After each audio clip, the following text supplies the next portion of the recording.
اور عبد الملک نے حجاج ابن یوسف ثقفی کو بصرے کے ساتھ حرمین بھی دے دیے، اس کا گورنر بنایا، اور اس کو کہا کہ یہ عبداللہ ابن زبیر سے ہماری جان چھڑا لو۔ عبداللہ ابن زبیر مکہ مکرمہ میں جم گئے تھے۔ حضرت حسین رضی اللہ تعالیٰ عنہ سے غلطی ہو گئی تھی اور انہوں نے مرکز اسلام چھوڑ کر کوفہ چلے گئے، تو وہ تو 61-62 میں بما بات پر رفقا کے وہی شہید ہو گئے، اور ان کو حسن نے اور ابن عباس نے کہا تھا کہ مدینہ نہ چھوڑنا، لیکن حسین بہت تیز اور چست ہے، جوشی قسم کے آدمی تھے، وہ کسی کی بات نہیں مانتے۔ ان کو کوفیوں نے خطوط لکھے تھے کہ آپ نواز رسول ہیں، ہم آپ کے ساتھ ہیں، آپ پر جان قربان کر دیں گے۔ سینکڑوں خطوط آئے۔ یہ سازش تھی یزید کی یا یزید کے جبر اور قہر سے حسین کے قافلہ پہنچنے کے بعد یا اس سے پہلے اہل کوفہ تبدیل ہو گئے تھے؟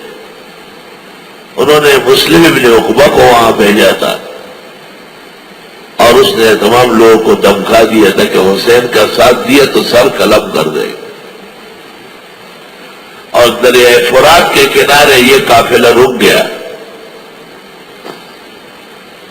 یزیدی فوج آئی اور وہ دریا کے ساتھ ڈل گئی اور پانی پینے اور دریا کی طرف جانے کا راستہ ان کا بند کر دیا۔ اب وہ صورتحال پیش آئی جو بیان کرنے کی نہیں۔ حقیقت یہ ہے کہ حسین کے ساتھ ظلم ہوا ہے، اور حقیقت یہ ہے کہ یزید اپنی کارستانیوں میں نامراد تھا۔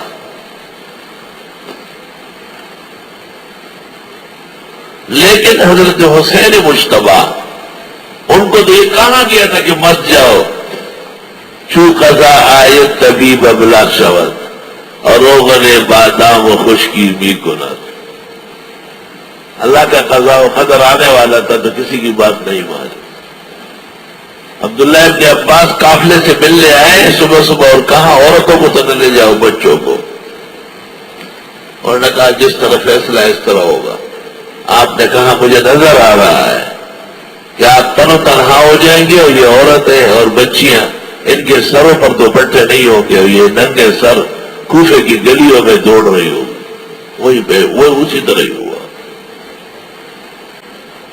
جب حضرت حسین کا سر کاٹ دیا گیا اور وہ دربار میں پیش ہوا تو بھی وہاں پر زار و قطار لوگ روئے، اور جب ان کی عورتیں یزید کے گھر بلوائی گئی تو یزید کے گھر کی عورتوں نے دیکھ کر کے ہمیں جان کی ڈر ہو گیا، پیغمبر کے خاندان کے ساتھ ایسا سلوک خود کا۔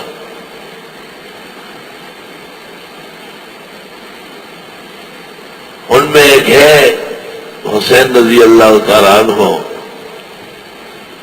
کی بھتیجی ہے یا دوسری ماں سے بہن ہے، زینب نام ہے، اس نے جو تقریر کی ہے یزید کے سامنے اور اس کے گھر والوں، یار ارمان ایسی تقریر کوئی بڑا خطیب بھی نہیں کر سکتا، اور ان کو کہا یہ تکلیفیں کم ہے، قیامت کے دن بہت زیادہ ہوگی، ہم پر دنیا میں آئی اور آپ کا منہ وہاں پر کالا ہوگا، اور آپ نے ظلم کیا ہے ظالم ہو، اور آپ کا ایک ایک فوجی اور سپاہی خدا کے حضور وَتَرَى الْمُجْرِمِينَ يَوْمَئِذٍ مُقَرَّنِينَ فِي الْأَصْفَادِ، یہ سب جرائم پیشہ زنجیروں میں جکڑے ہوئے ہو، کہا ہمارا دن گزر جائے۔ امام الاثر شان ورشا شرح بخاری میں لکھتے ہیں اس واقعہ کے بعد یزید نے ایک دن سکون کی حکومت نہیں کی، ایک دن عزت کا نہیں دے گا۔ پورے عالم اسلام میں حجان، غم، صدمہ پیدا ہو گیا، بہت تکلیف پیدا ہو گئی۔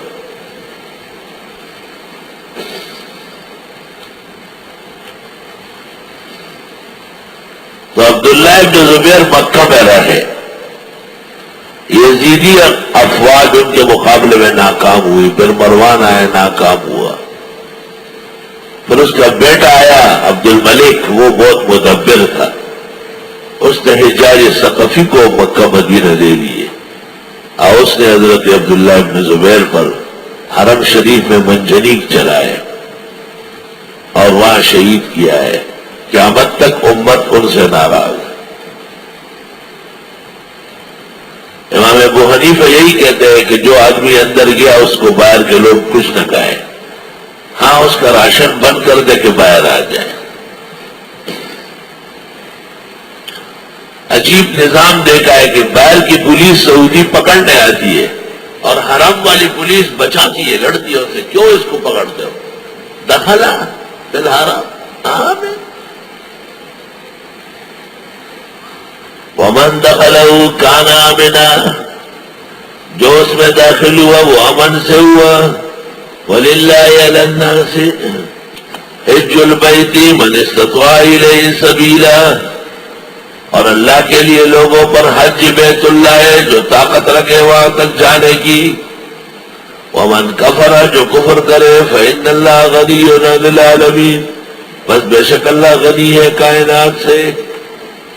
اس آیت کریمہ سے ایک مسئلہ تو یہ کہ حج فرض ہے، دوسرا مسئلہ یہ کہ استطاعت سفر کی ہو تو فرض ہے، مالی نہیں ہے یا جانی نہیں ہے، مالی نہیں ہے تو فرض ہی نہیں ہے، مال ہے جان نہیں ہے تو بدل حج کرائے گا، حج بدل کرائے گا۔ عورت کے لیے یہ بھی ضروری ہے کہ محرم ساتھ ہو، جس کے ساتھ کبھی بھی نکاح نہیں ہوتا وہ محرم ہے، اور اپنے کے علاوہ محرم کا خرچ بھی عورت کرے گی اگر محرم کا اپنا نظام نہیں۔ اللہ قل یا اہل الکتاب لم تکفرون بآیات اللہ، آپ فرمائے کتابیوں کیوں نہیں مانتے اللہ کے احکام، واللہ شہید علی ما تعملون، اور اللہ گواہ ہے تمہارے اعمال پر۔ قل یا اہل الکتاب لم تصدون عن سبیل اللہ، اے فرمائیے اہل کتاب جو روکتے ہو اللہ کے راستے سے۔ شیخ القرآن مولانا طاہر پنجپیری نے العرفان میں لکھا ہے کہ یہاں سبیل اللہ سے مراد قرآن ہے، گویا وہ سمجھتے ہیں کہ قرآن کے ناموں میں سے ایک نام سبیل اللہ بھی ہے۔ من آمن تبغونہا عوجا، جو ایمان لایا تم ڈھونڈتے اس کے راستے میں کجی، وانتم شہداء، درانا لے کہ تم گواہو، واللہ بغافل عما تعملون۔ یا ایھا الذین آمنوا، ایمان والو، ان تطیعوا فریقا من الذین اوتوا الکتاب، اگر تم اطاعت کرو ایک جماعت کی ان لوگوں میں سے جن کو کتاب دی گئی، یردوکم بعد ایمانکم کافرین، لٹا دیں گے تم کو ایمان کے بعد کافر بنا کر۔ وکیف تکفرون، اور اب کیوں کفر کرو گے، وانتم تتلی علیکم آیات اللہ، اور تم پر پڑھی جاتی اللہ کی آیتیں، وفیکم رسول، تمہارے اندر اس کے پیغمبر ہے، ومن یعتصم باللہ، اور جو کوئی مضبوط پکڑے اللہ کے دین کی رسی کو، فقد ہدی الی صراط مستقیم، بس یقیناً اس کی رہنمائی کی گئی سیدھے راستے کی طرف۔ فرمایا کہ تم کفر نہیں کر سکتے ہو جب تک قرآن اور سنت کو مانو۔